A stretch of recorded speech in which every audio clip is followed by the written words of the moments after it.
नमस्कार मित्रों, इल्विन क्लासेस के YouTube प्लेटफॉर्म पे आपका बहुत बहुत स्वागत है। मेरा नाम विवेक है। हम लोग उत्तर प्रदेश पुलिस की जो दोबारा परीक्षा होगी उसके लिए कक्षाएं लेकर आ रहे हैं। आप लोगों के साथ हम पढ़ा रहे हैं। जीएस का सेगमेंट है, इंडियन हिस्ट्री विषय को पढ़ रहे हैं। इंडियन हिस्ट्री में मॉडर्न हिस्ट्री पढ़ रहे हैं। पहली दो कक्षाओं में हमने भारतीय राष्ट्रीय आंदोलन 1885 से 1905 तक के घटनाक्रमों को देखा। 1885 से 1905 तक के घटनाक्रम में हमने दो कक्षाएं कर ली। आज यह उस कालक्रम की तीसरी वीडियोस है, तीसरी कक्षा है और यह पूरे इस टॉपिक को भारतीय राष्ट्रीय आंदोलन को आज इस कक्षा के बाद समाप्त कर दिया जाएगा। तो आइए हम पढ़ते हैं। उदय, राष्ट्रवादी विचारों का उदय। राष्ट्रवादी चेतना के नायकों में लाल बाल पाल प्रमुख थे। इन नायकों में सर्वप्रथम लोकमान्य तिलक का नाम आता है, जिनका जन्म 23 जुलाई 1856 को महाराष्ट्र के रत्नागिरी में हुआ था। BAL LLB की शिक्षा प्राप्त कर 1880 में एक स्कूल खोले। 1881 में मराठा और केसरी नामक दो पत्र निकाले। यही प्रश्न पूछा जाता है कि जो लाला लाजपत राय लोकमान्य तिलक थे, क्षमा चाहूंगा, जो लोकमान्य तिलक थे, उन्होंने जो मराठा पत्र निकाला और जो केसरी पत्र निकाला, दो पत्र निकाले। तो जो मराठा पत्र था उसका संपादन अंग्रेजी में किया गया था, जो केसरी पत्र था उसका संपादन मराठी भाषा में किया गया था। 1879 में कांग्रेस अधिवेशन में पहली बार इन्होंने भाग लिया। गणेशोत्सव और शिवाजी उत्सव के माध्यम से राष्ट्रवादी भावना जागृत करने का इन्होंने प्रयास किया। वर्ष 1906 में इन्होंने स्वराज हमारा जन्मसिद्ध अधिकार है और स्वराज के बिना हमारा जीवन और धर्म व्यर्थ है का नारा दिया। प्रश्न पूछा जाता है कि लोकमान्य तिलक ने किन दो नाराओं को दिया? प्रमुख, स्वराज हमारा जन्मसिद्ध अधिकार है और स्वराज के बिना हमारा जीवन और धर्म व्यर्थ है का नारा लोकमान्य तिलक ने दिया था। 1908 में लोकमान्य तिलक पर राजद्रोह का आरोप लगाकर 6 वर्ष की सजा दी गई, जिसके विरोध में नागपुर में मजदूरों ने हड़ताल की। 1916 का समय आता है। 1916 में तिलक ने होम रूल लीग की स्थापना की। 1920 में उनकी मृत्यु हो जाती है। 23 जुलाई 1856 को जन्मे लोकमान्य तिलक, जिनकी मृत्यु हो जाती है 1920 में, और उन्होंने तमाम राष्ट्रवादी विचारों को जन्म दिया। केसरी और मराठा जैसे पत्रों का संपादन किया। गणेश जी का उत्सव, शिवाजी का उत्सव, इन्हीं के माध्यम से प्रारंभ किया गया। तमाम तरह के इन्होंने राष्ट्रवादी विचारों को आगे बढ़ाने का काम किया। नाम आता है हमारा लाला लाजपत राय का, जिनका जन्म 1865 को होता है और मृत्यु 1928 को हो जाती है। लाला लाजपत राय, जिन्हें शेर ए पंजाब के नाम से जाना जाता है। शेर ए पंजाब किसको जाना जाता है? लाला लाजपत राय को। जन्म कहां हुआ था? फिरोजपुर के ढूंढके नामक गांव में 28 जनवरी 1865 को हुआ था। 1888 में लाला लाजपत राय ने पहली बार कांग्रेस अधिवेशन में भाषण दिया। इन्होंने कांग्रेस को सेफ्टी वाल की संज्ञा दी।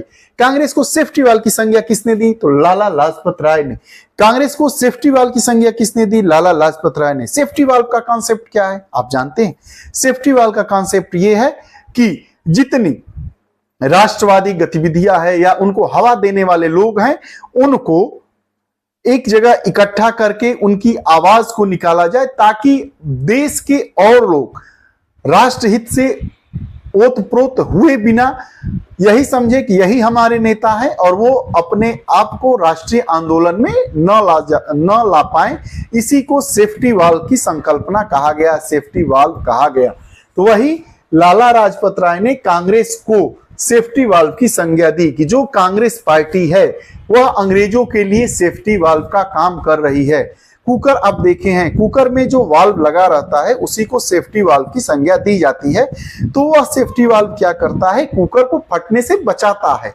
वही बात हो गई कि जो कांग्रेस पार्टी है वह भारत के लोगों के जन आक्रोश को भड़काने से रोक रही है। इसी को इन्होंने सेफ्टी वाल्व का नाम दिया। और लाला लाजपत राय के सेफ्टी वाल्व के कॉन्सेप्ट के पीछे यह रहा कि कांग्रेस कहीं ना कहीं अंग्रेजों की हितैषी है। लाला लाजपत राय ने पंजाबी नामक समाचार पत्र निकाला। बाद में अंग्रेजी में भी द पीपल नामक पत्र निकाला। द पीपल और पंजाबी लाला लाजपत राय के द्वारा निकाले गए पत्र थे। सरकार द्वारा पंजाब में लाला लाजपत राय के कृषि आंदोलन का नेतृत्व करने एवं उनके लेखों पर कारावास की सजा देकर मांडली जेल भेज दिया गया। पूछा जाता है कि लाला लाजपत राय को किस जेल भेजा गया, तो मांडली जेल भेज दिया गया था।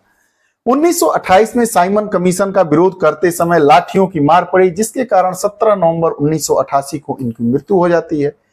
लॉर्ड हार्डिंग ने उन्हें खतरनाक षड्यंत्रकारी कहा था। लॉर्ड हार्डिंग ने उन्हें खतरनाक षड्यंत्रकारी कहा था। ये रही बात लाला लाजपत राय की। लोकमान्य तिलक के बारे में जाना, हमने लाला लाजपत राय के बारे में जाना, और बिपिन चंद्र पाल के बारे में जानते हैं। इन्हीं को लाल बाल पाल के नाम से जाना जाता है। जन्म होता है 1858 में, मृत्यु होती है 1932 में। बिपिन चंद्र पाल का जन्म तत्कालीन बंगाल के सिलहट जिले में प्यूल गांव में 7 नवंबर 1858 को हुआ। प्रारंभ में ब्रह्म समाज के प्रवक्ता के रूप में अमेरिका तथा मध्य यूरोप भी गए थे। ब्रह्म समाज स्थापना किसने की थी, पिछली कक्षाओं में हमने पढ़ा है, कृपया कमेंट में बताएं। ब्रह्म समाज आगे चलकर आदि ब्रह्म समाज का रूप लेता है, इसके बारे में डिटेल से बताया गया है, आप कमेंट बॉक्स में बताइएगा। प्रारंभ में बिपिन चंद्र पाल क्या थे, ब्रह्म समाज के प्रवक्ता के रूप में अमेरिका और यूरोप जाते हैं। राष्ट्रीय भावना का उद्भव राजनारायण बसु, नव गोपाल मित्र और उनके हिंदू मित्रों से होता है। वह उन दोनों को आधुनिक भारतीय राष्ट्रवाद के प्रारंभकर्ताओं में मानते हैं। बिपिन चंद्र पाल ने न्यू इंडिया नामक एक अंग्रेजी साप्ताहिक पत्र निकाला। New India, Bipin Chandra Pal. 1906 में उन्होंने वंदे मातरम नामक समाचार पत्र निकाला। 1907 में भी उन पर राजद्रोह का मुकदमा चलाकर जेल भेज दिया जाता है। ये रही लाल बाल पाल की कहानी। लाल बाल पाल तीनों ने देश हित के लिए, राष्ट्र हित के लिए अथक प्रयास किए। इनका नाम हमेशा अमर रहेगा। इनके किए गए सुंदर अच्छे कार्यों की बदौलत हम आज आजाद भारत में खुली हवा में सांस ले रहे हैं। हमें बोलने की आजादी है, अभिव्यक्ति की आजादी है, जीवन जीने का अधिकार है, सम्मानपूर्वक गरिमापूर्ण जीवन जीने का अधिकार है। इनसे भी प्रश्न पूछे जाते हैं। यह हमारी कक्षाएं आपको कैसी लगती हैं? उसके पहले अगर आप हमारे चैनल से नहीं जुड़े हैं तो कृपया एल्विन क्लासेस चैनल से जुड़ें और मित्रों तक इस चैनल को शेयर करें। कमेंट बॉक्स में अपने विचार जरूर दें। पुनः नई कक्षा के साथ उपस्थित होंगे, तब तक के लिए बहुत बहुत धन्यवाद। नमस्कार।